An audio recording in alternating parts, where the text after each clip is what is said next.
சென்னை அருகே குன்றத்தூரில் உள்ள தனியார் கல்லூரியில் துணை பேராசிரியராக பணியாற்றி வந்த பிரகார்குமார் கர்பார் என்பவர் மதுரவாயிலில் உள்ள தனது வீட்டின் கழிவறையில் தலையில் கவர் கற்றி சுற்றியபடி மர்மமான முறையில் இறந்து கிடந்திருக்கிறார்.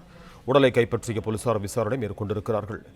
இது தொடர்பான கூடுதல் விவரங்களோடு இணைகிறார் எமது செய்தியாளர் கதிரவன். வணக்கம் கதிரவன், உங்களிடம் இருக்கும் தகவல்களை சொல்லுங்கள்.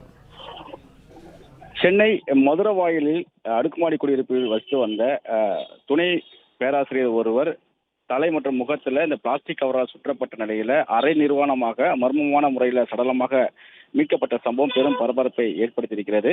உத்தரப்பிரதேச மாநிலத்தை சேர்ந்த பிரகார்குமார் கர்வார் என்பவர் தனியார் கல்லூரியில பணியாற்றி வருகிறார். குறிப்பா குன்றத்தில் இருக்கக்கூடிய சிஐடி காலேஜில் துணை பேராசிரியராக பணியாற்றி வருகிறார். கடந்த 4 மாத காலமாக மதுரவாயில் பகுதியில் இருக்கக்கூடிய வக்கீல் தோட்டம் என்ற பகுதியில் அடுக்குமாடி குடியிருப்புல தனியாக வசித்து வருகிறார்.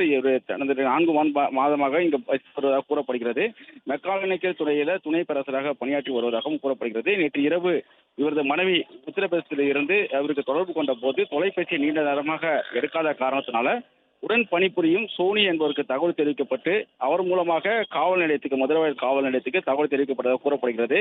போலீசார் சம்பவ இடத்துக்கு விரைந்த போது முன்பக்க கதவு உள்பக்கமாக பூட்டியிருந்ததாகவும் பின்பக்க வழியாக திறந்திருந்த வழியாக உள்ளே சென்று வீடு முழுவதுமாக பார்த்தபோது கழிவறையில அரை நிர்வாணமாக முகம் மற்றும் தலையில பிளாஸ்டிக் கவரால் சுட்டப்பட்ட நிலையில சடலமாக மீட்கப்பட்டிருக்கிறார். அவரது உடலை மீட்ட மதுரவாயில் போலீசார் உடனடியாக கீழ்ப்பாக்கம் மருத்துவமனைக்கு பிரேத பரிசோதனைக்கு வைக்கப்பட்டிருக்கிறது. நன்றி கதிரவன், உங்கள் தகவல்களுக்கு.